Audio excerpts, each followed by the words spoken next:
Hello everyone and welcome back to my channel. It is Julie of Julie's Plans, and in today's video I wanted to share with you how I plan my content on social media, specifically my content here on YouTube. I do not plan any of my content for Instagram unless it is something specifically like for a giveaway or a collaboration. So this is going to be specifically for YouTube. So I still feel like a little baby YouTuber.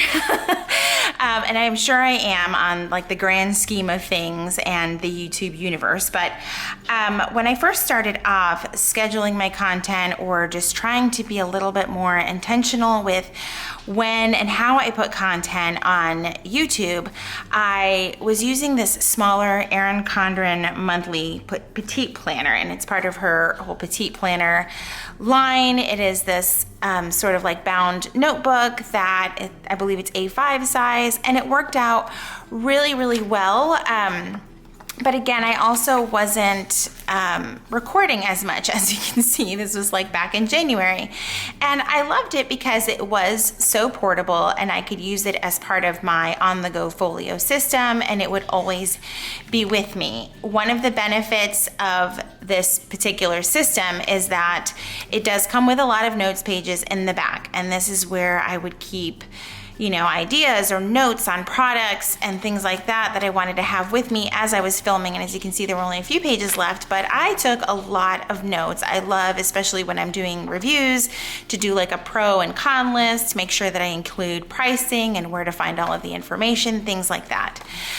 But as I became more consistent and filmed more and put more content out there, I wanted a way to keep my content organized, but not too structured, but give me the breathing room that I needed. I am a full-time working mom, and I really just needed a space that allowed me to plan more appropriately and make the whole process of putting content on YouTube less stressful. So now for this year, starting academic year, starting in July, I decided to go back to using a Erin Condren Deluxe monthly planner. I had tried this before in the past, and honestly, like I said, I just wasn't producing enough content to really make this work long term.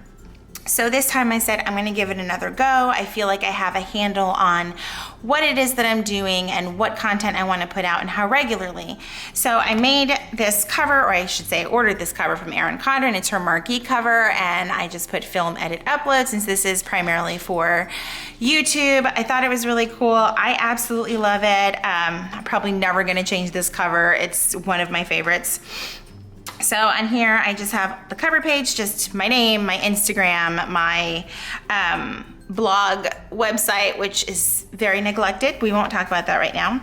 I am using the neutral version. To me, the colorful just wasn't something that I needed for this. I really wanted to keep it more business oriented, and you guys know how I feel about this, but I figured I don't have to look at this very often, so there we go. I honestly don't have a use for this page. If you guys have any suggestions, please leave comments down below, because honestly, for social media, I'm just not entirely sure what I want to use this for, so I haven't paid it that much attention. On this page, I'm still toying with the idea of tracking numbers here. I try really hard not to focus on numbers, but let's be real. I mean, we're human. It's nice to reach, certain milestones on our platforms, and I kind of just like keeping a little bit of track of that, not anything huge. So like my plan for right now is at the end of the month, and I just use these Planner Kate labels, so that's where these month stickers are, is I'll just write where I am number wise on my Instagram and my YouTube, and that's it. Just the number of followers, number of subscribers, that's it, nothing else. And then it'd be fun to look back at the end of the year maybe. So that's the plan for right now in this section. I really couldn't think of anything else to use it for, but I thought it'd be nice to use this in that way. Now, for the month of July, I started off keeping track of expenses on here. And honestly, the way we do our family budget, all of our budgeting is done on computer. So this did not last very long. One of the things that I love about planning is that you can kind of just make it your own and change it as often as you need to make it work for you. This did not work for me, so I switched to planning any expenses related to my social media business onto my computer on an Excel spreadsheet. It's just what works. It does the math for me, which is fabulous. So that's no longer going to be used for that purpose. So as you can see, for the month of July, this is one of the pictures I actually shared on my Instagram. I made a tracker for my videos, and I just list out the videos that I plan to film for the month. And the chart that I made just has film, edit, upload, thumbnail, making sure I complete my description and any links that I need to include in my description, schedule it, because most of my videos are scheduled. I film a lot on the weekend and then schedule them throughout the week. And then make sure that I share on my social channels and also share in my Facebook group that I'm also trying to stay on top of. So what I did with this page is I obviously, for the month of July, I did use this square as intended for monthly goals. I just put a quote here, and then I included some weekly tasks. In my weekly tasks, and I don't know how often or how I'm going to stick with this, but for now this seemed to work. I do have a business email, so I included a check off emails once a week, which I obviously check daily, but this was more for if there are things that I need to answer back or follow up on to make sure that by the end of the week I have completed all of that. Messages, this is for messages mainly on Instagram and YouTube because I don't always get to all of them daily, but by the end of the week I want to make sure I have at least acknowledged each message that I have received. Now, analytics is something new that I have been looking at, and it's not as in-depth as it probably sounds, but I do try to once a week look at my analytics on YouTube. It's, if you're a content creator and a partner with YouTube, you actually get some very detailed background information on how your audience has reacted to your videos. And I try to take a look at that and kind of make note of what worked, maybe what didn't work, and sometimes I really don't change anything based on what those things say because I don't want to alter my content for views, if that makes sense. I want to share what I want to share when I want to share it. And then one of the last tasks that I want to do weekly is backup, and that means like backup any videos, photos, thumbnails, things like that. I save everything to an external hard drive, and I just want to make sure that I don't lose anything in the event that, you know, my computer for the 500th time this year decides to die on me. So here's a glimpse at what my month looks like, and I'll share a little bit of August as well, but I do use stickers on this page, and there's a reason behind that, and that is because this is more of this is the intention of my YouTube schedule, not necessarily how it's always gonna go.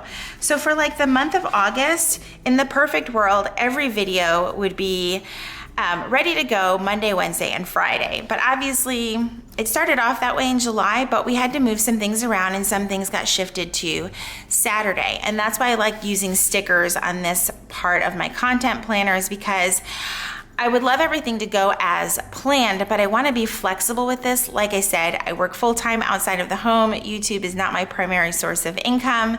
It is for fun and I love it, but I need to remember to keep it fun and keep it flexible. So what I do is I start off with my calendar looking like this, and if things have to move, then I can just pick up the sticker and move it to wherever it needs to go, or take a new sticker if I decide not to do a video and switch things up. But for right now, this is really, really working. So this is how July looked, and yeah, I think it actually turned out really, really well.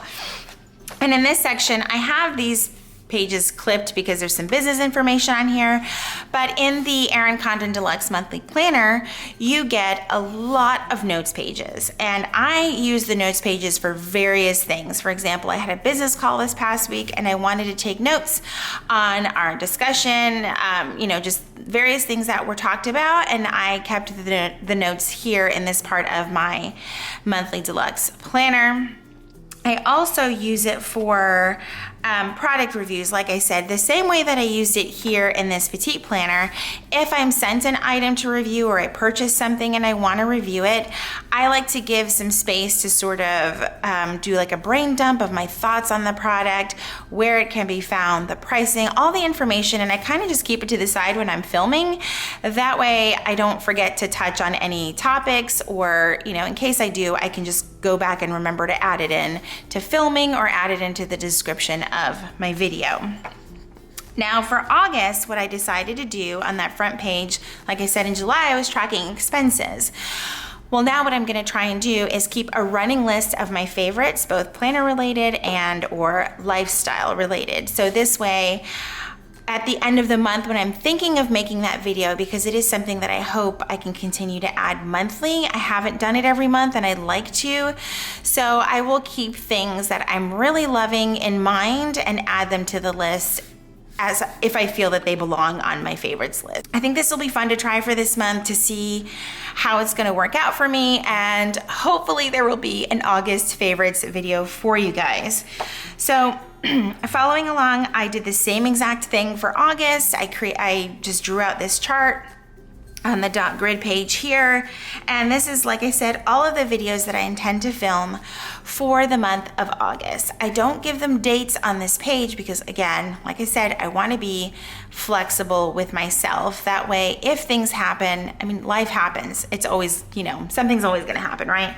So this is the list of videos that I would like to get filmed, and then it gives me a way to track where I am in the process of video production. Because again, I do a lot of batch filming, so I film anywhere from 1 to 3 to 5 videos at a time, and I want to keep track of where I am in the process. Also, it's pretty damn amazing at the end of the month to look back and see this. I hope that every month, every box is checked off, but I want to be realistic with myself, and maybe some months that won't exactly happen. So this is how it starts off, and of course, I would love for it to be completely filled in at the end of the month. What I decided to do for this box, since I couldn't think of something for the month of July, were just some things that might jump out at me for the month. Like the 1st of August was National Planner Day. Obviously, that's gonna have a huge impact on my content as a planner. And then one of the things that I really wanted to highlight was that I actually have a what will be one of my very first sponsored videos here on YouTube coming up this month. It's really exciting, and I just wanted to make note of it there. And then I, of course, just went forward with some of my goals for the month. I would love to upgrade my camera, but honestly, it's probably not gonna happen. I'm actually very happy with what I have right now, but it's there. I mean, maybe it'll happen, maybe it won't, but we'll see. And then I just put another quote, and then I decided to keep my tasks the same for my weekly tasks, I should say, the same for this month. So far, I'm really liking them, and yeah, I think that this is gonna work. And like I've already shown, this is what my month view looks like. I think that one of the things that is really important when you're planning out your content is, again, just to be flexible with yourself. We all have a lot going on in our lives, but if you're really passionate about creating content here on YouTube, I think that it is okay to start off slow and to give yourself some grace. And you can have a plan, but I also suggest having some stickers so that if things pop up, you can move things around and it will totally be okay. So jumping to the back of my planner, I did get, I think this one has additional notes pages. Maybe not. This just has the basic amount of notes pages. So back here, I will keep things like some music that have come along that I've loved that I maybe want to add to my videos. I do some very super basic stuff with my channel. I try to not pay for things if I can get them for free. So I utilize a lot of music that is available for free to YouTube content creators, and I just kind of list ones that I like. I may not always necessarily use them, but if I'm in a rut and I want some music, I might be like, oh yeah, I heard this one and I like it. I'm gonna go back and I'm gonna download it. So I just kind of kept a running list there. Now I am working, sorry for all the black Post-its, but I am working on a presentation for a conference in New York in September, and I was just kind of brain dumping one day while sitting at my desk of things that I wanted to highlight and talk about, so that's what this area is for. And then I also use my notes pages just for inspiration, things that I come across from other content creator people, marketing people, things like that. If they post something and it's got like some really good like bits of information in it or things that I think are really awesome, I'm gonna add it back here just as like motivation and just reminders just to keep moving forward. And then that is it. This just started in July, so I don't have a lot of notes back here. In the back pocket, I just am using the Erin Condren stickers that come with the planner or that you can order additionally on the website. I do have one of their pen loops attached, and I just use the black dual tip marker from Erin Condren, just something simple. And it's always attached so that it's always here with my planner and I'm not searching for it. And I don't really keep much else back here. That is it. I try to keep this system as simple and basic and straightforward so that I don't get overwhelmed, because creating content in and of itself can get overwhelming. So I didn't want to make this system very overwhelming. Okay, so that is everything for how I plan out my content here on YouTube. I hope you guys enjoyed this video. If you have any questions at all, please feel free to ask down below. If you like this video, please give it a thumbs up. If you are new to my channel, I would love for you to be a part of my community and subscribe. Thank you guys so much for watching, and I will see you in my next video.